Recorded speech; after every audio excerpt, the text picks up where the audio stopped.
1. Bien. Bonjour tout le monde. On va créer un petit plan avec une petite structure. OK? Pour cette raison, avant de commencer le travail, je préfère vraiment y aller dans la première des choses à aborder, c'est les tâches. On clique au-dessus avec le bouton droit, définir les tâches. On va choisir un sous-sol avec 3 mètres, 3 mètres, 3 mètres. Alors, on a un sous-sol 3 mètres, rez-de-chaussée 3 mètres, premier étage et toiture provisoire 3 mètres. On peut changer au fur et à mesure. Je clique sur OK. Et certainement, on est en premier étage. Je peux le voir en gras ici et aussi dans cette fenêtre. En double-cliquant sur sous-sol, OK, et je commence. Je prends par exemple le petit poteau avec la petite flèche que je trouve ici. Et il y a les poteaux ronds et les poteaux génériques rectangulaires. Je prends par exemple un poteau rectangulaire. Je clique aussi dans cette fenêtre. Et les deux 0,3, je prends 0,25 dans mon cas de figure. Cette option, elle est accrochée. OK? Et nous allons voir. Je garde les éléments par défaut. OK. Par la suite, je clique sur Options, Préférences de projet, Unité de travail. Pour mon cas de figure, je préfère vraiment le centimètre. Je clique quelque part dans mon plan, le voilà, et les deux, 25. OK? Bien. Je le sélectionne, bouton droit, je clique sur Déplacer, Translation avec Copie. À partir de ce point-là, je tape Tabulation. Je prends par exemple une valeur de 525. OK? On a maintenant 5 mètres entre les deux. Pour être sûr, on clique sur l'outil Mesure entre ce point-là et ce point. On a exactement 5 mètres. On peut refaire bien sûr l'opération une deuxième fois. Je sélectionne cette fois les deux. Bouton droit, déplacer, translation avec copie. À partir de ce point-là, je mentionne Tab ou je clique sur Tab. 525 multiplié par 2, ça nous donne 1050 avec un angle de 0. OK? Bien. Maintenant, on a 5 mètres, 5 mètres, donc il me faut une de plus. Dans ce cas, 5, 10, 15. Je prends l'autre. Pardon. Bouton droit, déplacer, ou bien utiliser CTRL-MAJ-D. Donc, 525, 0. OK. Par la suite, je sélectionne le tout. OK. CTRL-MAJ-T cette fois. À partir de ce point-là, je tape 525, 90. CTRL-MAJ-T.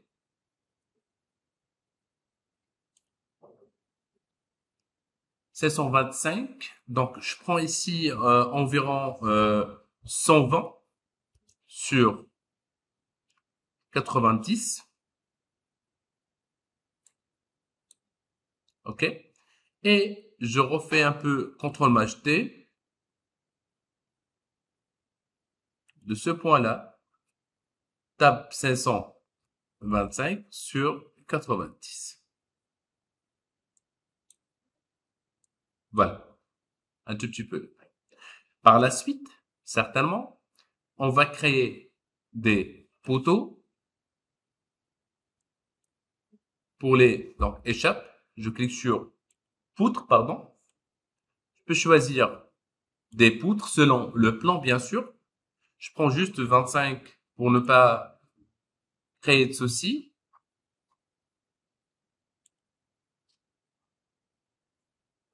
Et on dirait que je veux une entre ce point-là et le milieu de ce petit point. On est d'accord? Bien. Ou bien aller jusqu'à la fin. Bon, c'est selon le plan. Je ne peux pas vous dire, bien sûr, qu'est-ce qu'il faut faire. Pour éviter le temps perdu, je sélectionne. Attention, avant de activer cette option, je peux y aller en haut et chercher le point d'insertion. C'est-à-dire, je peux mettre mon point d'insertion ici ou dans l'autre coin. C'est à moi de voir. Si je prends par exemple celui-là ou celui-là ou l'autre, donc c'est selon le plan bien sûr, voilà.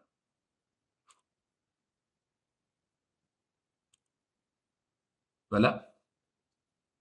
Je zoome un tout petit peu et je vais aller jusqu'à la fin.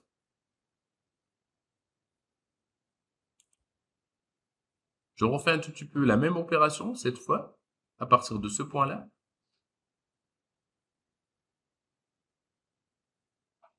Qui n'est pas de milieu et je vais voir pourquoi pas la suite.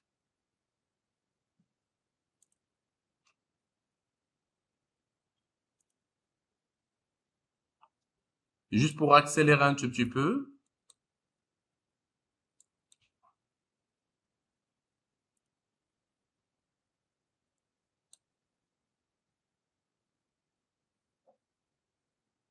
Il faut attendre un tout petit peu la déclaration de milieu. On va voir qu'il y a un petit souci. Non, c'était bien. J'ai remarqué qu'il y a un tout petit décalage, mais non. Donc, je prends celui-là, je le supprime. Je refais la même opération à partir de ce point-là. Maintenant, elle est en milieu un peu.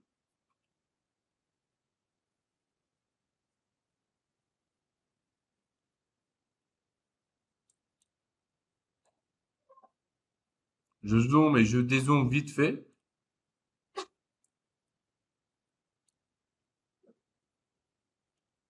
Bien. Je retourne un tout petit peu pour récupérer s'il y a des erreurs.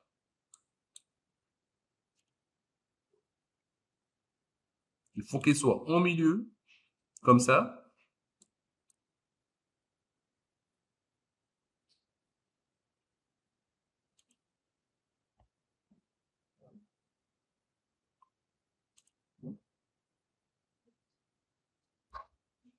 Si je rencontre un problème au niveau de l'accrochage, s'il vous plaît, vous désactivez l'accrochage, vous réactivez une deuxième fois l'accrochage pour qu'il soit au milieu. Oui.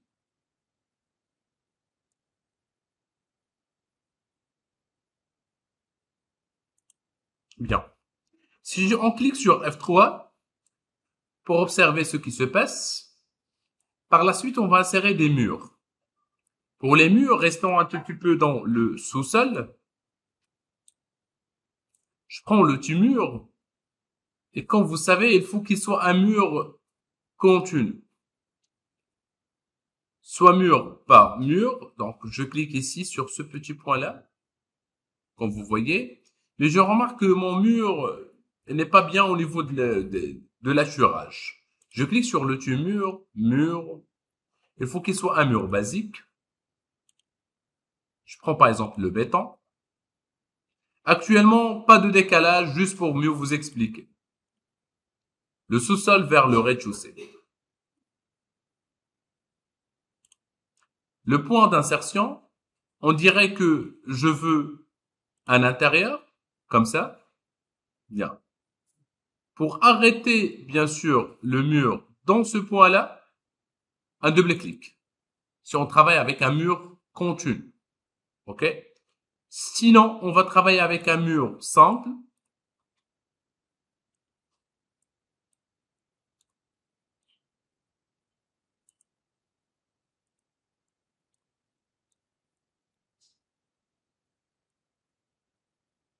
CTRL Z, il y a une erreur.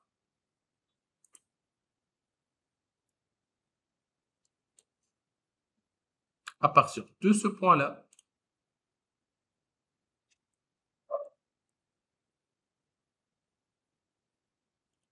jusqu'à la fin,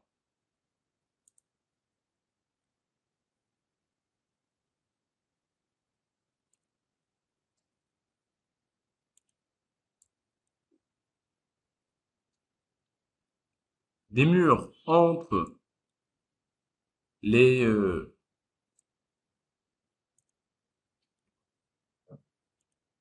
poteaux, bien sûr.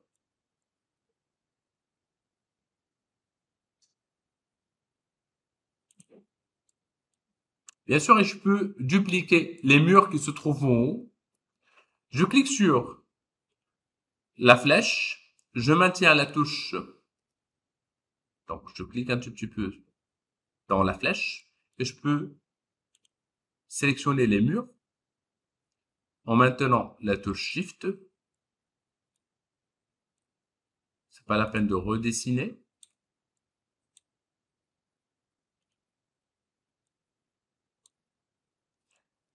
CTRL Shift T.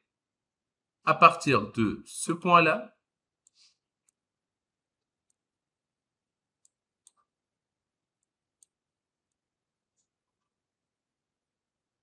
vers ce point-là. Et la même chose, CTRL Shift T entre ce point-là avec ce point-là. Donc, je vais le mettre quelque part ici. Je voulais tout simplement l'intégrer avec ce point. Et on refait un peu la même technique. CTRL Shift T. Bien. Et on va discuter bien sûr concernant le plan, les erreurs qu'on remarque, etc. jusqu'à la fin. Si je clique sur F3, juste pour vous montrer, il y a plusieurs erreurs. Bon, il n'y a pas beaucoup, mais quand même.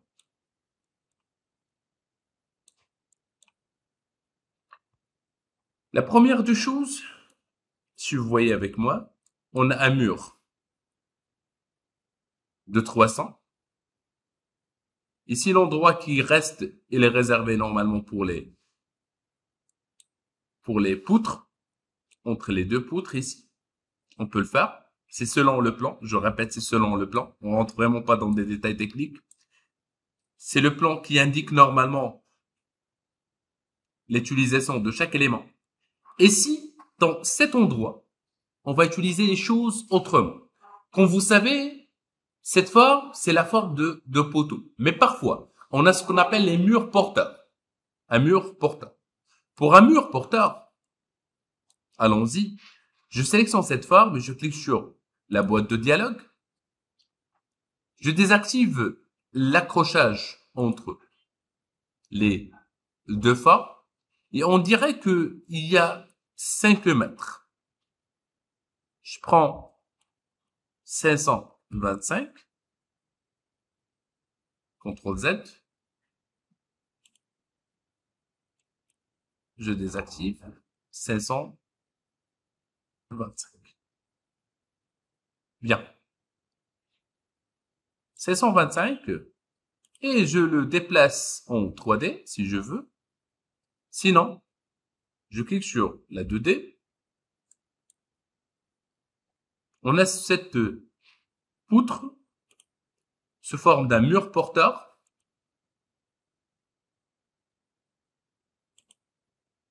Et la voilà.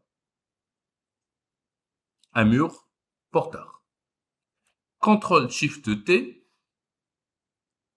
de ce point-là vers ce point-là.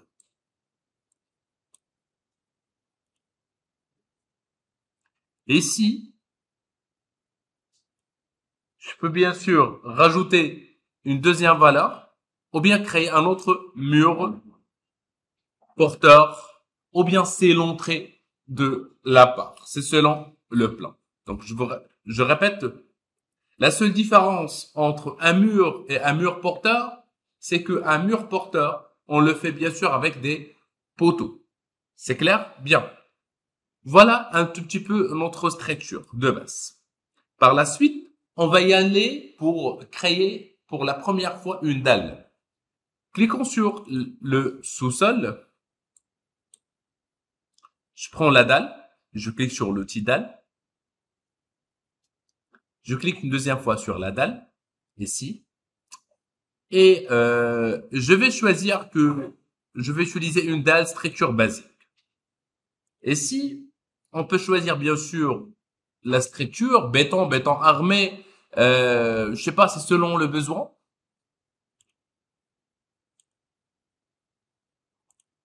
Un béton, béton armé.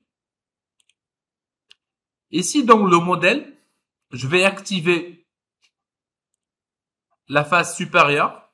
Bah, pas forcément le milieu. Je peux utiliser le béton. Et la face intérieure. Pour la face, ou bien la partie, la surface supérieure, je clique ici. Et je dis que je veux peut-être un carrelage. Ou bien, attendez, je prends le sol béton ou le sol parquet. Bon, c'est à vous de voir. On est d'accord, selon le besoin. Pour moi, je prends juste, oui, un carrelage. Et je clique sur OK.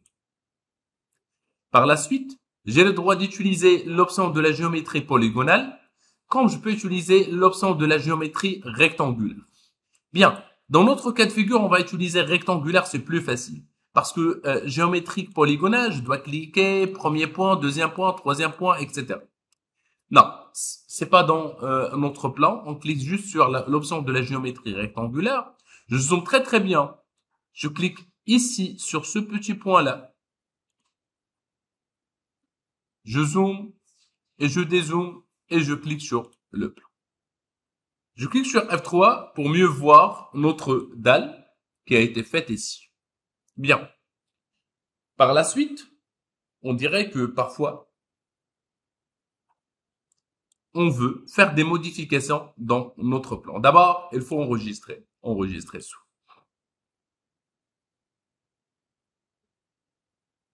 Je préfère vraiment enregistrer en mode 2D.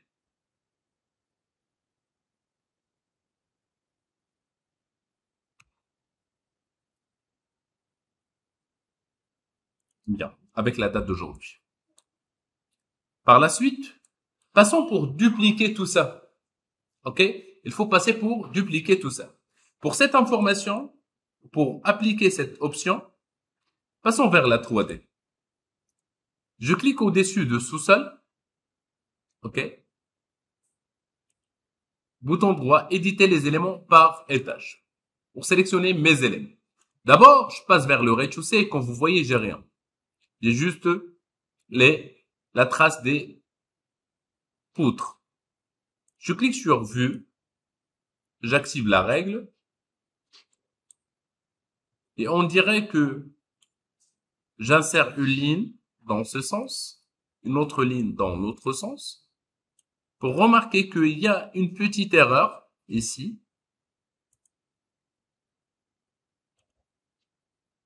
C'est pour cela c'est très très important le fait d'insérer des repères, c'est très important. Voilà. J'ai inséré un petit repère, par la suite, bouton droit, éditer les éléments par étage. Je veux copier mes éléments qui se trouvent dans le sous-sol vers le rez-de-chaussée provisoire. Je désactive le tout. Je prends les murs, les poteaux et les poutres. Je clique sur OK. Ben voilà. J'ai un tout petit peu dupliqué mes éléments. Ah, CTRL Z. J'ai oublié quelque chose. Bouton droit, éditer les éléments par étage. Bien sûr, on va prendre aussi la dalle, merci, de sous-sol vers le rez-de-chaussée. C'est pas la peine de refaire, bien sûr, la dalle. Copier. Si je clique sur la F3. Bien, on a maintenant notre dalle. La question qui se pose, messieurs, on va faire l'entrée ici. OK? De la part. C'est juste un petit appart, c'est juste un exercice, OK? Ce n'est pas un vrai plan. Et je veux créer une relation entre les deux dalles. C'est-à-dire, par exemple, je veux travailler sur cette dalle qui se trouve normalement dans le rez-de-chaussée. Je clique sur le rez-de-chaussée. Allons-y. Quand vous voyez, je clique sur la dalle. Voilà, ma petite dalle. J'ai une ligne de guide ici. Je vais insérer une autre ici, à l'intérieur de ce mur-là. Je vais insérer une autre ici. Je zoome très très bien. Au niveau de murs, s'il vous plaît. J'ai maintenant 3 lignes de repère. 1, 2, 3. Je prends cette ligne-là, qui se trouve ici. Je vais la déplacer ici. Donc, toutes mes lignes de guide sont à l'intérieur. 1, 2, 3. Je clique sur la dalle, je suis en rez-de-chaussée, bouton droit.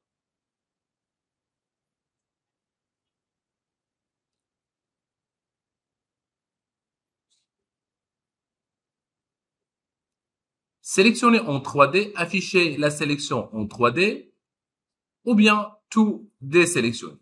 Tout ça a une relation avec les options d'affichage. Je peux par exemple la mettre en premier plan, je peux la retirer comme je veux.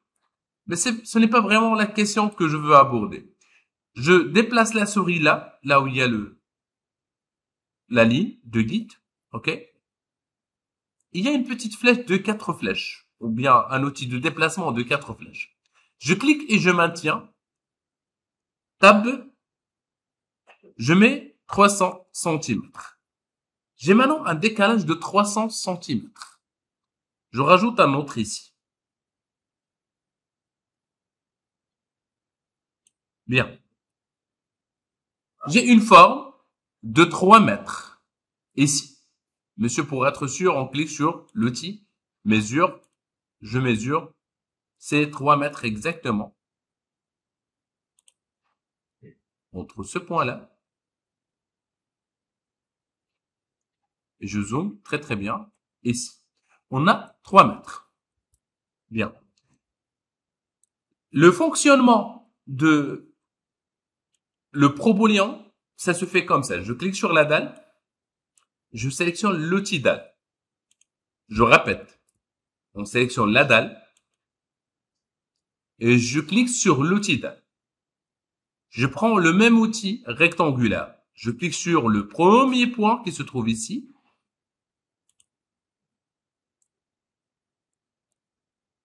Vers un deuxième qui se trouve ici. Il est de 3 mètres sur 4 mètres 95. La première remarque que vous faites, il y a une différence colorimétrique. Vous devriez la faire, cette option. Il y a une différence. Quand je clique, je répète, sur la dalle maintenant, il y a une différence de couleur. Ce qui veut dire que dans le plan 3D, on a une ouverture ici. Entre les deux plans. C'est clair? Bien. Par la suite, c'est la dernière étape. On dirait que je veux, par exemple, je sais pas, à partir de 1 mètre, à partir de 1 mètre, qui dit à partir de 1 mètre, et dit que je dois sélectionner cette ligne, je dois la glisser en maintenant la touche Tab, et je mentionne 100 cm. J'ai maintenant un décalage de 100 cm ici, et je clique sur mes escaliers. Échappe, échappe, échappe, je clique sur escalier. Steps. Sans entrer un tout petit peu dans les détails, je veux créer une relation des escaliers entre le rez-de-chaussée non, c'est pas le rez-de-chaussée, mais entre le sous-sol et le rez-de-chaussée. Je clique sur le sous-sol. Attendez, je clique sur le sous-sol ici. Je répète.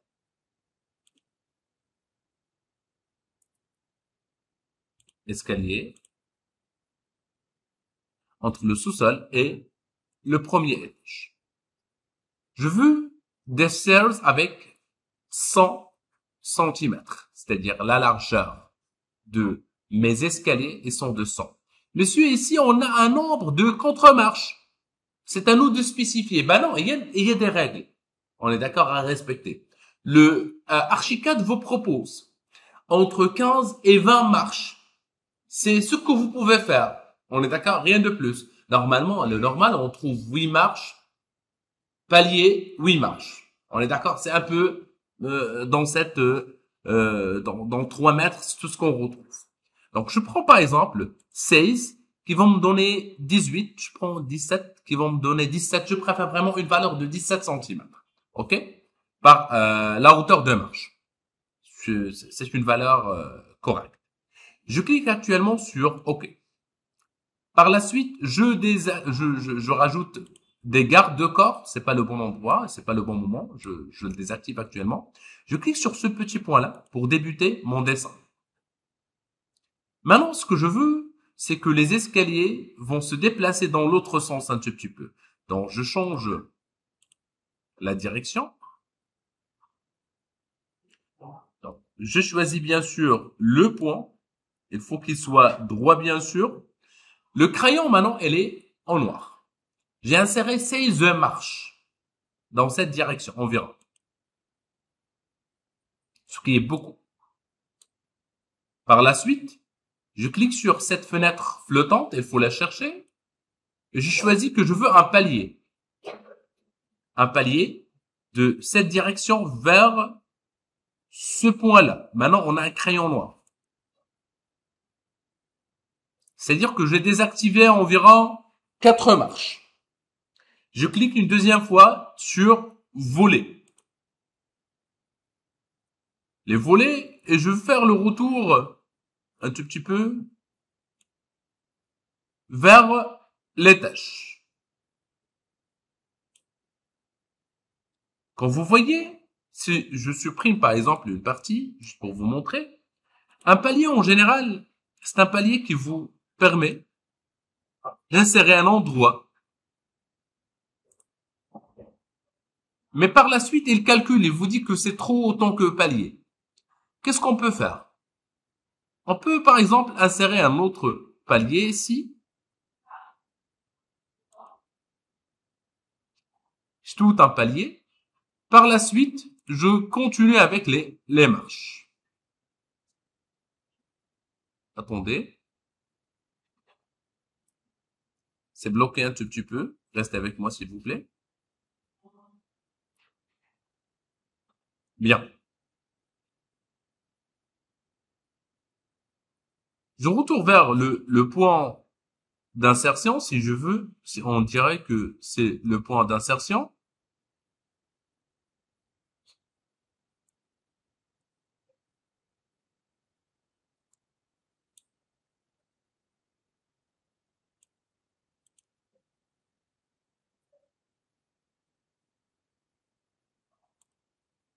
Bien. Une fois qu'on a terminé cette opération, il nous a donné bien sûr un certain nombre de marches. De 10, aussi de 15, plus de marches. Qu'est-ce qu'on doit faire dans cette situation? Il faut faire le retour vers le rez-de-chaussée. Là, on remarque bien sûr notre dalle. On dirait que pour faire vraiment les choses comme il faut, c'est juste un problème d'affichage. Je clique sur la dalle. Je clique sur la dalle. Et si je rajoute, par exemple, une forme de dalle, donc je peux à n'importe quel moment, bien sûr, déplacer un peu les points. Et si je veux insérer une autre dalle, je peux par exemple sélectionner la dalle, cliquer sur l'outil dalle. Si on veut rajouter, même si on dessine, juste pour info, il nous faut vraiment une dalle séparée. Sinon, on va garder toujours le même problème. Allons-y, allons vers la F3 pour regarder ce qui se passe. Voilà. On a un sérieux problème ici. On a un vide qui est déconseillé, ok, pour nos escaliers. Donc, qu'est-ce qu'on va faire? On va sélectionner la dalle, on va la supprimer, on refait la même opération un tout petit peu, éditer les éléments par étage, je désactive le tout, je prends juste cette fois la dalle. Copier de sous-sol vers le rez-de-chaussée, le voilà. Maintenant, c'est fermé une deuxième fois. Je retourne vers le rez-de-chaussée, voilà la dalle. Je clique une deuxième fois sur l'outil dalle. Bien. Et je vais bien essayer cette fois de dessiner l'endroit que je veux éviter. C'est à partir de ce point-là, mais je prends bien sûr le mode de la géométrie polygonale. Je maintiens la touche Shift, qui va me donner bien sûr des lignes droites, et je dessine le besoin exactement sur mesure.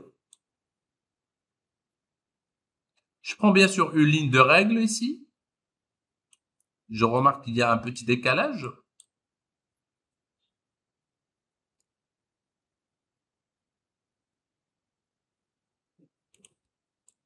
Je dessine l'endroit comme il faut pour la dalle. Je peux par la suite, bien sûr, le modifier comme je veux. Une chose très importante, après un détourage vers le point de départ, je remarque bien sûr que mes escaliers sont vides actuellement. Je clique sur F3 et ben voilà, c'est un peu sur mesure. Ok. Je retourne vers F2. Je clique sur mes escaliers. D'abord, je clique sur ce petit point-là. Je le déplace ici, tout doucement.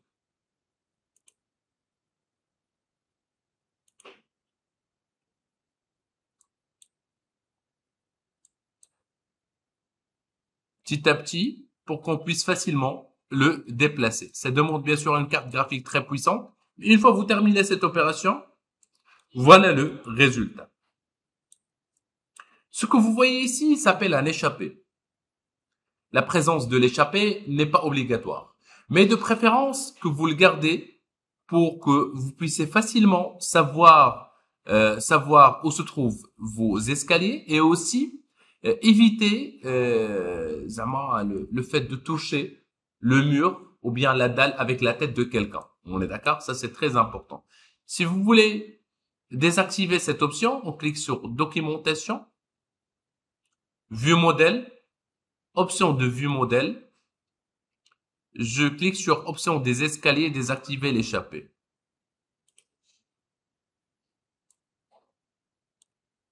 Bien.